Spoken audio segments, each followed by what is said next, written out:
Let's get to Manchester United first, though. Ruben Amorim said his side did not exist in the first half. They came from 2-0 down to draw 2-2 against Everton at Goodison Park. Late drama too. Everton denied a late penalty overturned following an intervention from VAR. So we will start at the end then, Sam. Penalty or not? Not mess about. Yeah, I thought it was a penalty, but I could see arguing both ways. I certainly didn't think it was a clear and obvious error, so I was really surprised that it was overturned. And I think also, I think this has been discussed, but they didn't seem to show the referee all the angles, and perhaps the most incriminating angle. And maybe they shouldn't pick angles based on what's most incriminating, but it felt like the angles that the referee did see on the monitor weren't the ones that showed what happened the clearest. So for me, it is a penalty. There's a clear shirt pull, if not two clear shirt pulls. And I think Ashley Young's got a chance of getting that ball if he's not pulled back. What I would say, though, is that I don't think Young helps himself with the way he goes down. It's very dramatic. If you see his legs kind of fly out behind him, you can see how somebody might look at that and think he's gone down kind of more excessively or more dramatically than he needed to. So maybe that's played part into it. But yeah, I was surprised that was overturned for sure. I think the point is, and it's certainly a point that David Moyes was making yesterday, is about this high bar that is supposed to be in place this season, that it needs to be, or in theory needs to be, an absolute clanger for it to be overturned, or there to be a suggestion to go and have a look at it on the monitor. And yeah, it's very subjective. I was at Craven Cottage yesterday watching it in the press room, and it was probably a 50-50 call. So if that's the case, if the referee's made the decision on field, you should probably stick with it, shouldn't you? Yes, you should. I mean, we use all of these phrases, again, as we were saying in the first part, referee's call, high bar, clear and obvious. The only thing that was clear and obvious yesterday was that his shirt was pulled. Now, I take the point about the theatricality of, going down in instalments, but that's neither here nor there. If the defender transgresses, that is a penalty. That is a penalty. And I can see why Ashley is in the referee's face there, because I don't think the referee's being guided correctly. So many things about the way the referees are making decisions right now concern me, not least the fact that we are told time and again that we don't want to re-referee the game, and all about the concept of referee's call. And yet the referee hasn't made that decision. And if he has been helped, but in inverted commas, by the VAR, why doesn't the VAR show him the one angle that would have vindicated what the referee's instinct had been in the first place? And I think the other frustration is that it appears to be so formulaic that the moment a referee is sent to the screen, everyone knows it's going to be overturned, and there isn't seemingly a presence of mind from the on-field official to think, do you know what, I'm going to stick with what I just did 2 minutes ago and ignore the VAR, with the greatest of respect, because that's still a subjective decision. But I still think, to my mind, that's a penalty. I mean, it almost feels as though if a VAR calls a referee to the screen, the VAR is going to show the angles that vindicate what he thinks, as opposed to what the referee might think. If a referee makes a decision, you would imagine the VAR would find every conceivable angle to support what the man in the middle has decided. But that doesn't appear to be the case. Darren said there was a couple of things that were clear and obvious yesterday. One thing is that the man behind him, Bruno Fernandes, without him, Manchester United would be in a bit of a pickle, wouldn't they? Yeah, I'm a little bit torn on the Bruno Fernandes. I know that sounds odd, given that he's obviously their best player and he scores all their goals and creates all their goals. But, I mean... Other than that, he's rubbish, Sam, isn't he? Yeah, great. No, he's certainly not rubbish. He's a long way from being rubbish. It's just... I think... and I thought this for quite a few years now, so this sort of dates back pre-Amorim, but he's the kind of player who always tries to make things happen, and that's great, and that's why he gets so many goals and assists. But also, he's quite loose, he gives the ball away a lot. I think yesterday, for example, in the build-up to the second Everton goal, it was him beaten quite easily on the pressing, just he wasn't particularly alert to it or strong with it. And I think there are certain things that he does that don't help the structure of the team that much. And I think the fact that United have built around Bruno Fernandes for quite a few years and haven't been particularly good as a team for quite a few years, I'm not sure that's entirely irrelevant. I'm not sure those two facts are totally disconnected. And someone asked me earlier, would Bruno Fernandes get into every other team in the Premier League? And I don't think he would. I think a lot of managers at the top of the table would be looking for a midfielder with more control, more patience, more sort of game management. So he wouldn't get in Liverpool's best team? I don't think he would. Arsenal? I don't think he would. And I'm probably going to come off this and have loads of tweets of people aiming stuff at me, because obviously he's a fabulous player, and I should make that clear. And you see his technical skill, the way he scores goals, the things he creates, fantastic. But I think there are a lot of less eye-catching things that he doesn't do quite so well. And I do worry, for United's sake, that he might not be the long-term answer for that reason. Do you think he would? What, Liverpool's? Yeah.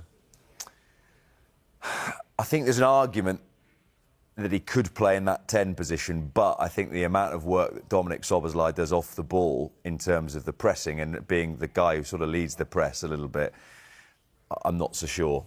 Yeah. Arsenal? It's turned into a grilling down. I'm not sure I like this. I quite like asking the questions, not answering them. Arsenal, does he? Again, if you play Martin Ødegaard in that position, it's tight, isn't it? You could play with just Declan Rice and then both Ødegaard and Bruno Fernandes ahead of that if you wanted to. You? I'm going to get away from this. I'm really comfortable with the whole thing. I think, as far as Liverpool are concerned, the temperament of the Liverpool players, for me, suggests that he wouldn't get into that side, because Jonathan Northcroft earlier in the season did a terrific piece in the Sunday Times where he talked about the number of yellow cards that Bruno picks up just before half-time, when he's remonstrating with referees over decisions that have been made when the team's backs are against the wall. And I think that you see how much emotion is taken out of much of Liverpool's game. And for me, I think that's the reason why they go with the likes of Szoboszlai, why they go with many of the players they have. A lot of the leadership in the Liverpool side, yes, everyone can pick out an example of when a player has shown up extremes of emotion, but I think generally, when you look at Van Dijk, the leadership kind of sets that tone. And I think as far as Manchester United are concerned, maybe it's not there. That said, I do think that Fernandes really has done well so far this season.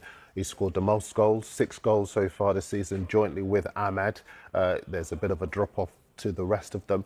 He and Ahmed both have provided 6 goals and 6 assists in the Premier League. Again, big drop-off behind them to all the rest who have got 1. And his quotes on to Manchester United's in-house TV station, where he says last night, at half-time when we came in, I had to look at my own performance first. I had to set a standard, and he came out with the intent of doing that in the second half. And that's why he pretty much ran the show. So I don't want to sit here traducing him at all. He's a terrific player, and he is showing that with the backs, the collective backs of Manchester United, very much against the wall. I guess the wider question then, aside from Bruno Fernandes, is are you seeing any signs of life and improvement and progress under Ruben Amorim? Not yet. It's been quite a while now and still no. It's amazing how, even from the day he arrived, how insistent he was that this was the system and that's what's going to happen, irrespective of the tools at his disposal or the players he has. And it's just not worked so far. And I fear for United that if there's no sort of sense of positive progress, or even just a few decent performances over the next few months before this season ends, because they're not going to go down, but if there's no if they don't go into that summer with some belief that this core group of players can play this system, then where does it go from there? If the players aren't buying into it, I mean, you look at them yesterday in the first half, and they don't seem to know what they should be doing and when. And this is the only system he's ever going to play, and that feels like long term. If they need to have something to believe in and buy into, and have they got that right now? Manchester United drop major Everton team news hint as 3 players left out of squad. Manchester United travel to Everton this Saturday lunchtime for their next Premier League assignment, and with Ruben Amorim's squad running thin, he is going to have to call on all the youthful help he can get. Or at least that is how it would seem, based on the very latest hint from the club themselves. First of all, Amorim announced Man United would have Manuel Ugarte, Lenny Yoro and Christian Eriksen back fit again, but Ahmad, Lisandro Martinez, Kobbie Mainoo, Luke Shaw and Mason Mount are all long-term absentees. So, the manager commented, "We have young players and we're working with them, and we have to really focus on that as a club. When you have these moments of a lot of injuries, you should use young players, if not you don't have space for them to improve and show themselves." We need to focus in future on youth because of the history of our club and the reality of our situation. Now it looks very possible a trio of the academy's finest could be named as part of the Man United squad at Goodison Park later today.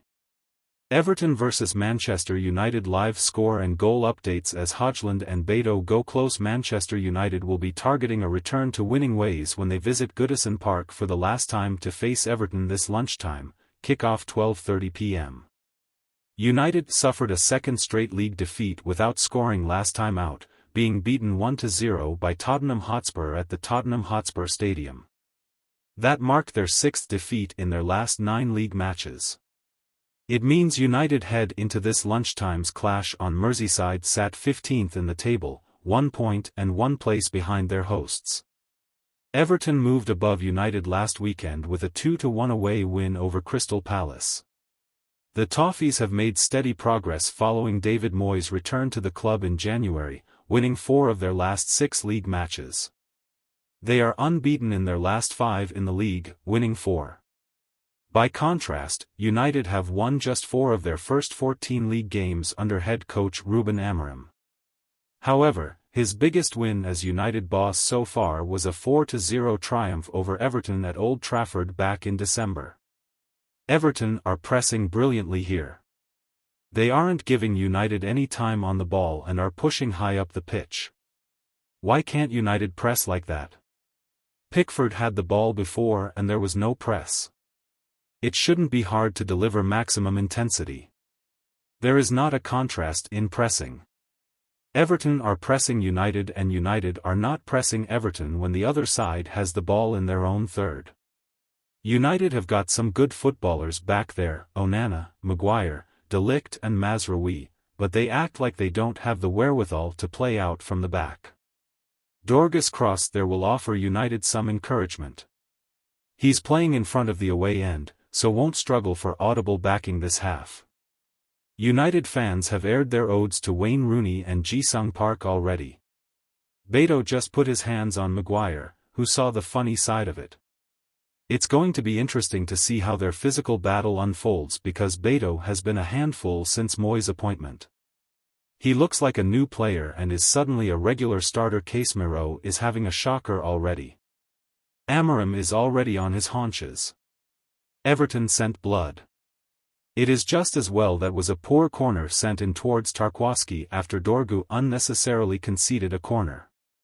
That was hugely sloppy from Dalot and Casemiro, which leads to the first chance of the game from Everton. That was so poor from both players and Everton have made a really bright start to the game.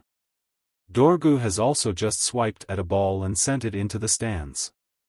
United need to calm down and get a hold of the ball. James Garner will have a point to prove today. He was sold by Erik ten Hag in the summer of 2022 and was never really given a fair crack of the whip at Old Trafford, despite progressing through the academy and looking like a decent prospect. He's gradually found his feet at Everton and will be hungry to perform well. Amorim had his hands on his hips as the players called for medical attention. He's just had a word with Mazraoui, who is going to come back on. Amorim seemed to check that he was absolutely sure he was fine to come back on. Mazraoui is down on the deck and needing medical attention. Yoro has already been instructed to warm up. A major change in the dugout. Amorim has eschewed his Paul Smith jacket for a retro-style Adidas hoodie. The commercial department will be pleased, if anyone is still left there. Everton fans booed United earlier as they've been forced to kick towards the Gladys Street end in the first half.